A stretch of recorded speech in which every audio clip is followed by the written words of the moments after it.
Rogers TV.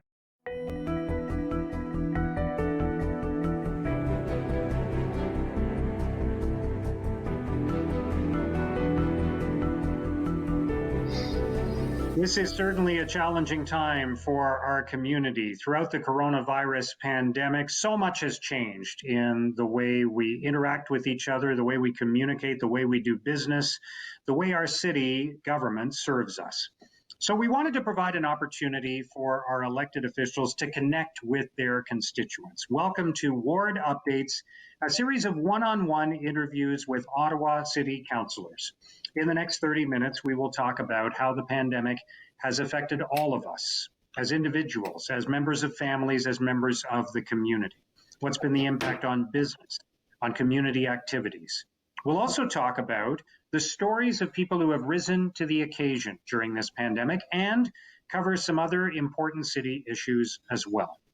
My guest today is Carol-Ann Meehan, the City Councillor for Ward 22, Gloucester-South Nepean. Carol-Ann, welcome. Thank you for joining us. Well, thank you for the invitation, Mark. And I hope you and your family are well despite the circumstances. Can you tell me a little bit about what you've been going through personally and as a city councillor during this time? Well, like a lot of people, Mark, our world has been turned upside down. I've been working at home since the middle of March. My son, who's about to be 22, is now a commercial pilot. He was just about to take off, like literally, for a job up in Sault Ste. Marie, and all of a sudden, he's been grounded. So he's here at home, much to his dismay. I'm quite frankly like having him here, but he is disappointed and he is worried about the future. And I keep telling him, this is a blip. Things will eventually get back to normal and he will begin his career path. But it's hard for a young person. It's been hard for young people. And my daughter is going to grade 11, so she did a lot of courses online, and now she's getting ready to go back to school in person. There's a little bit of fear and trepidation there, but I'm confident it's going to be okay. This has been basically my work office since for the past 6 months. So haven't been downtown. Miss it terribly. I have to say, I miss that spontaneous, the spontaneous conversations when you run into a colleague. There's a lot to be said about working in an office. And maybe we had to go through something like this in order to really realize what we had. What I don't miss, though, is that commute in the morning. Yeah, and we'll talk more about the implications that this is going to have on that in the future, whether there are permanent changes that result from this or not, and some of the transit and traffic considerations going forward. But what's your sense of how this pandemic has impacted the people of your ward? Well, I would have to say it's impacted everyone. There's a lot of people staying home as, they followed all the rules and all the advice. But we have a lot of seniors out here who have felt really shut in. A lot of young families, and in some of the newer neighborhoods, we don't have a lot of green space. We have parks, but I have noticed, though, and I'm going to try to concentrate on the positive. What I've noticed is that I'm seeing more families out enjoying each other and enjoying activities together. I live in the middle of a park, and I have never seen as many people, biking and walking as families and taking their dogs out. And, it's like, and there's people I've never seen before, and they're coming from all over. So I think that they're rediscovering what it is to connect with their family. Everybody seems to be having a good time there. But underneath it all, of course, is the worry about what's going to happen next. Some of our schools in Riverside South are already back in, Jonathan Petrie Elementary and Bernard Grand Maître under the French board. So far, so good there. And in the next couple of weeks, we'll have the rest of the schools go in. We may be luckier than some areas because we have a lot of new families and, it's suburban areas, so people have homes. We don't have homelessness. That is obviously that's not very evident. So I would say, aside from the being alone, staying home, adhering to the rules, people are coping, I think, as well as they possibly can be. We're getting a lot of Facebook posts, and people are using Twitter and different ways to get hold of us. We've been working full time, and I think and asking people how they're doing. And generally speaking, I think they've been doing as well as they can. But nobody knew it was going to be this long, or I don't know how they're going to cope if we are another 6 months or a year. I don't know. Anybody's guess. Yeah. All right. Let's talk about traffic and transit, because, of course, there's been less transit use, and under the circumstances, naturally, people are not going out as much. They're not going to work as often, if at all. And we're continuing to build phase 2 of light rail, continuing to sort through some of the problems associated with phase 1. You've raised a lot of questions about both phases. So what's your sense of where we stand on this, what the needs are going to be in the future, whether we need to adapt, what needs to change going forward? Well, just a second. Let me see if I can find my crystal ball. Just a second. If you had asked me a year ago, or if you told me a year ago that we were going to be, running our trains, we have the full complement of trains with nobody on them, or be building the Trillium line and stage 2 the Confederation line without knowing who's going to be riding it a year from now, I wouldn't have believed you. Where are we now? Well, I mean, in some respects, what we are seeing is we've had a bit of a break. With so few people riding the train, it's allowed RTG to do much of the work that was needed to be done without actually impacting the ridership over the course of the summer. I can't even imagine the problems that we would have experienced if the trains were running and we didn't have COVID, because quite frankly, it would have been hot and sweaty. I don't know. So I'm glad to see RTG taking advantage of this lull in order to fix the long list of problems that we've seen with stage 1. Stage 2, the Trillium line, I continue to watch it it's happening. They're putting the overpasses over Leitrim. I see they're just about to put the overpass over Bowesville and into Limebank Station, the Limebank area. So we're going to have the train, and probably on schedule. Who's going to be riding the Mark? That's anybody's guess. Right now, I'm hoping that all the subdivisions and the new residential neighborhoods along in Finley Creek and in Riverside South, there's going to be people in there who will require the train, who will eventually feel safe enough to get in those cars and go back down to work. But here's the interesting thing in all this. When I was campaigning to be the councillor in this ward, I had suggested that we weren't going to be building new roads, that we don't have the money to build the network of bus routes that are needed out here to accommodate people's transportation needs. And that's not just to get downtown. That's to, if you're home, you want to get to the grocery store, you want to get to the liquor store, you want to get to your friend's place across town. We need a much more comprehensive network of buses that are going to take people. We just don't have that right now. So cars are still necessary out here. So what I was saying is, if we wanted to mitigate the crush of traffic going downtown every morning, the only thing that we could do, because we can't build these things, the necessary infrastructure, is that some people are going to have to start working from home. We have to reduce the number of cars on our roads. And I was a proponent of teleworking and work hubs out here. And a lot of people said to me at the time, oh, that sounds nice, but I can't see it ever happening. Look what's happened. We're all working from home, and it seems to be doing really well. So when this is all over, is everybody going to go back downtown? I'm not sure that's going to happen. But I'm sure that... But are you worried that people are going to be less likely to take public transit because of the risk of being around other people, they're not going to get on buses? That's going to be depending on time, and it's going to be depending on how many people are going to be wearing their masks, and it's going to be dependent on a vaccine. So everything, right now we have to wait and see what's going to happen. I think that people are going to want to get back to some semblance of their life. I will see that. I do believe that the trains and the buses will increase ridership as we go forward. They better. We're building. We've got billions of dollars tied up in this. And quite frankly, I can't envision living in a community with this white elephant. People are still needing to go downtown, and whether they like it or not, we're going to have a really nice train coming out here. Yeah. All right, let's talk about what's been happening in your ward during this crisis. I'm sure you have witnessed examples of people really rising to the occasion, the community really coming together. Could you share some stories of what you've seen as people have helped each other out during the pandemic? Well, we do have a very strong community, and our community associations in Finley Creek and Riverside Drive and Barhaven East and Stonebridge, they've been great to connect people. It's mostly neighbors helping neighbors, though, asking folks, do you need someone to go get your groceries? Can I cut your lawn? Do you want a little visit? I think there's a degree of neighborliness, is that a word?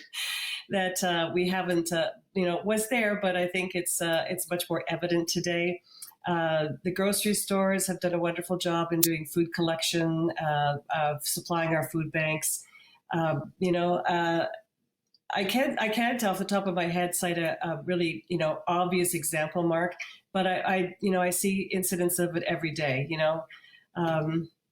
Looking after somebody's kids just to give them a break, because we've had a lot of parents who have been shut in and haven't had childcare and have been juggling work and their kids. So I think everybody's been well aware of who's in need and has been really ready to step in. So I think when we come out of this, I hope that we're stronger as a community.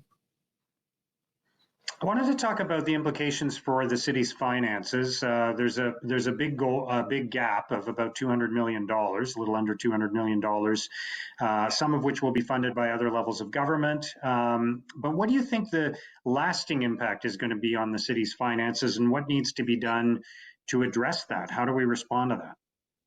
Well, I mean, we have been lucky in that we did get $124 million from the province and the feds, and that goes about 68% of the way of covering the deficit that we're seeing because of COVID right now. We can't run a deficit at the city, so we had to find that money somewhere, and luckily, we kept our fingers crossed, and we did receive 124 million. We still have to find about 68 million, so that that's all covered. And again, we're looking to other levels of government, but the work has begun at the city. Steve Kanalakis and the treasurer have the team that are looking for savings. We did not hire people over the summer.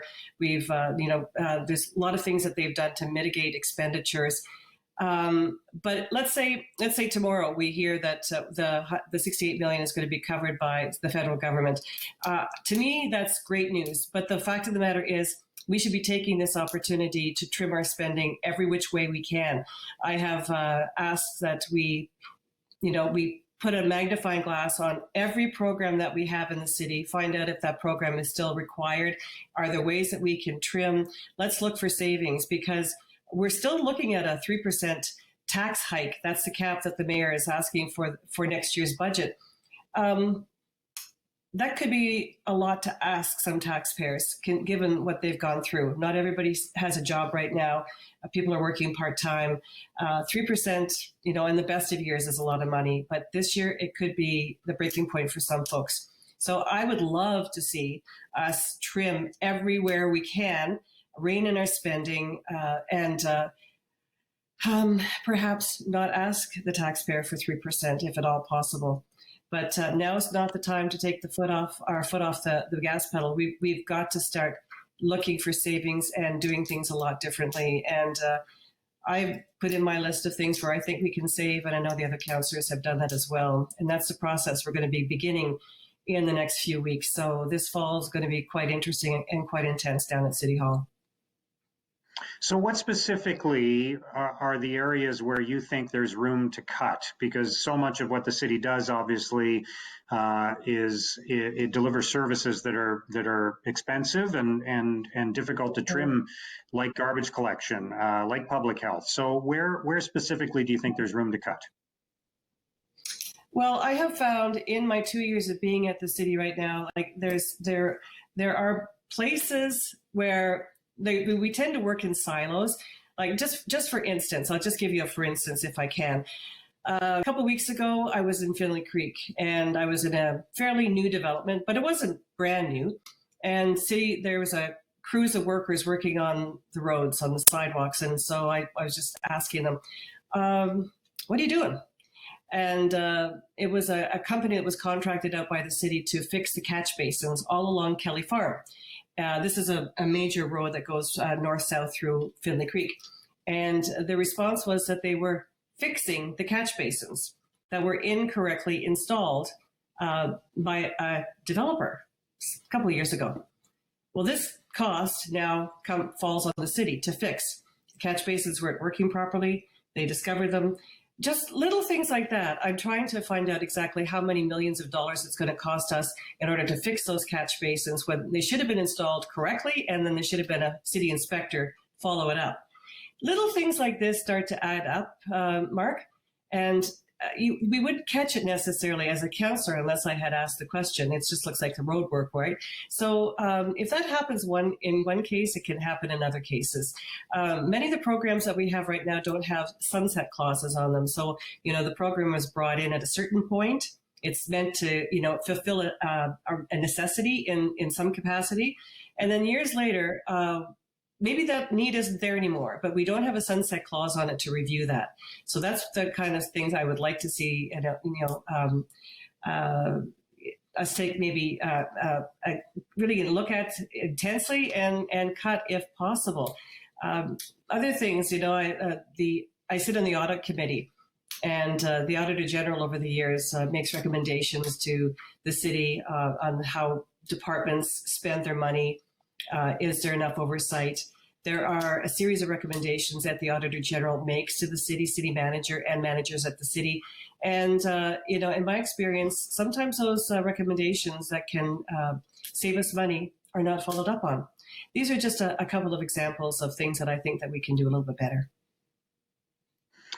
You sit on the Ottawa Police Services Board, and of course, this is a time when many people are reflecting on the role of police in our community, when the Black Lives Matter movement has become front and center, and when there are people calling for the defunding of the police or a different way of approaching the funding of police. There are people obviously who are suggesting that we get rid of police departments, but there are others who are also saying, look, let's stream some of the funding towards, for example, mental health services and mental health response, as opposed to having police officers responding to those calls. So what are your thoughts on all of that? Do we need a different approach to policing in Ottawa? Oh, there's so much to unpack in that. Let me just say off the top, I believe that we can always do better. That said, I don't see a time when we are going to defund the police. We require policing in our society. Yes, we can do a different kind of job. Our police officers, let me just say, when we hire police officers, we hire them to police, and there's a definition of that.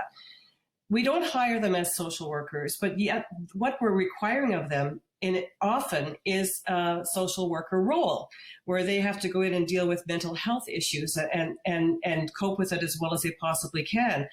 And we are lacking the resources in our city generally on how to deal with these people with mental health issues and need health calls and things like that.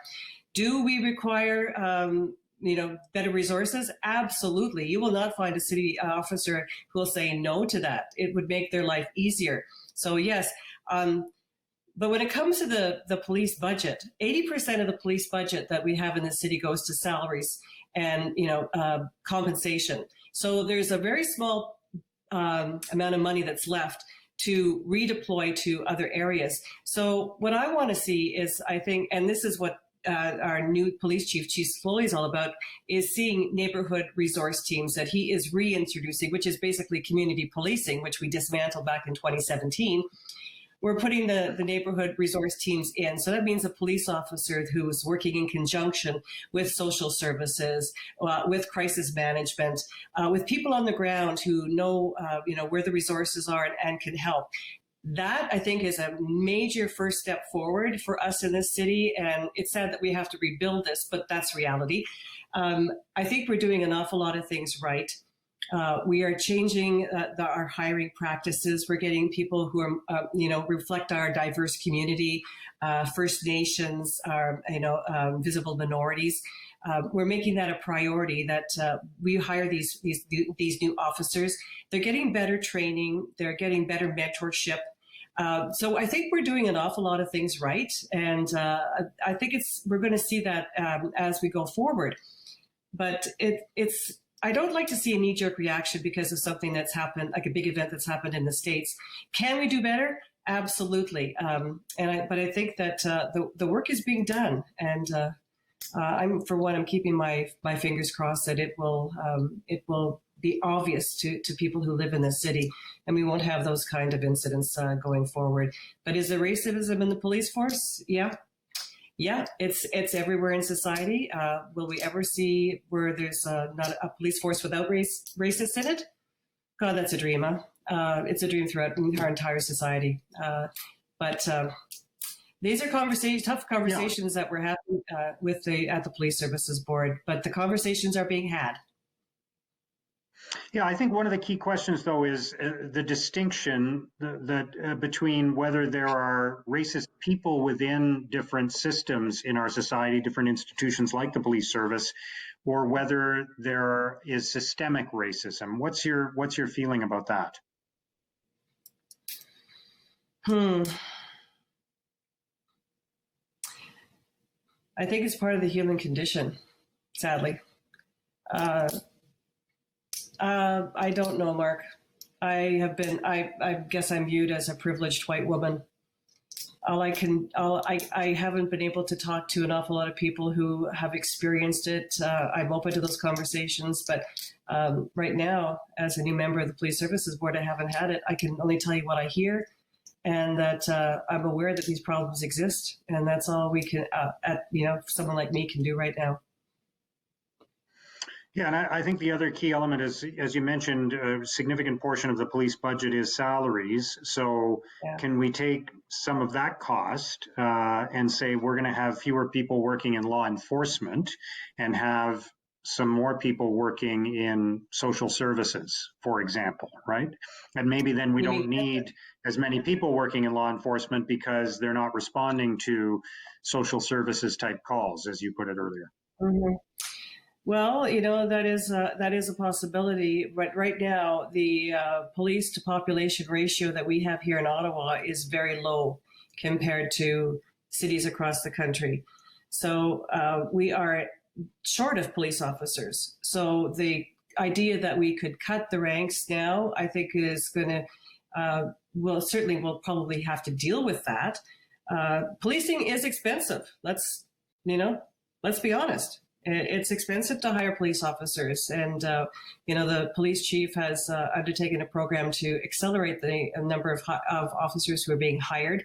We've had to scale that down a little bit because of the financial realities that are associated with COVID. We couldn't hire everybody we wanted, but I guess these are going to be conversations that we're going to have because there's only so many bucks to go around, and right now, the picture isn't really pretty. So luckily at the board, we've been able to balance the budget for this year. Going forward, though, who knows, Mark? I can't say for sure whether or not that's going to be an idea that will fly. But I can just guarantee you that it's going to be a very serious conversation, and we're not taking any options off the table. All right. You mentioned earlier that in order to address traffic issues, and your ward certainly has seen its share, more than its share of that, that we're going to have to see more people working from home. Do you think that's going to just happen inevitably as a result of what we've just been through, or do you think that there will be specific measures that government will need to take in order to provide incentives for that or steer people in that direction? Incentives to go back downtown or stay at home? No, it's incentives to work from home to alleviate traffic. Well, you know what? I think now that people realize that it's possible, and let's face it, some people don't like it at all because they need that social interaction and they need to get out of their house. And other people find it very comforting that, that they're at home, they don't like the drive in. I think that we are going to see a mix in the future. Like, I want to go back downtown. I want to be in my office. I want to be able to see my colleagues and see staff. It's going to be easier.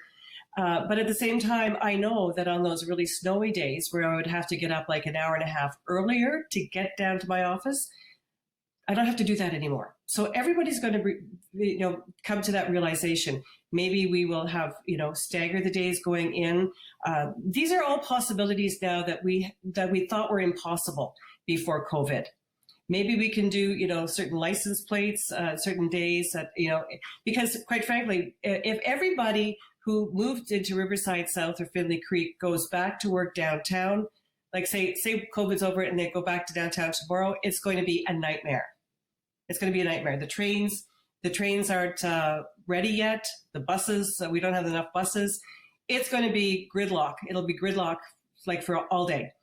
So maybe what we can propose then are, license plate numbers. They do this in other countries where odd and even license plate numbers, odd, you go in one day, even the next day. I think there are solutions there that we wouldn't have considered in the past. So do I want people to go back downtown? Yes, because things happen downtown. We've got businesses that rely on government people going back downtown and other industries. But I think the solutions can be more creative and they'll fly better. Just in 20 seconds or less, and I know as a former television host, you know how important timing is. But do you have any quick thoughts on the ward boundary issue? Are you keeping an open mind about that, or is there a particular direction you want to go? Again, very quick. Well, the thing is, I am for option number 6 because Barrhaven, Riverside South, Gloucester-South Nepean, Barrhaven are growing crazy. It's so we have to divide Barrhaven off into two wards. So the new wards would be Riverside South, Findlay Creek, and then it'd be Barrhaven. Okay. Barrhaven split into 2 down Greenbank Road. To me, that's the best option. Right. We address the population, pressures in suburbia, and leave the downtown wards alone because that's a mess. Changing those boundaries would just be a mess. All right, Caroline Meehan, thank you so much for joining us today. I appreciate it. Well, thank you, Mark, and all the best to you and your family. Okay. To you as well. And that concludes our ward update for Ward 22, Gloucester-South Nepean. Thank you for watching.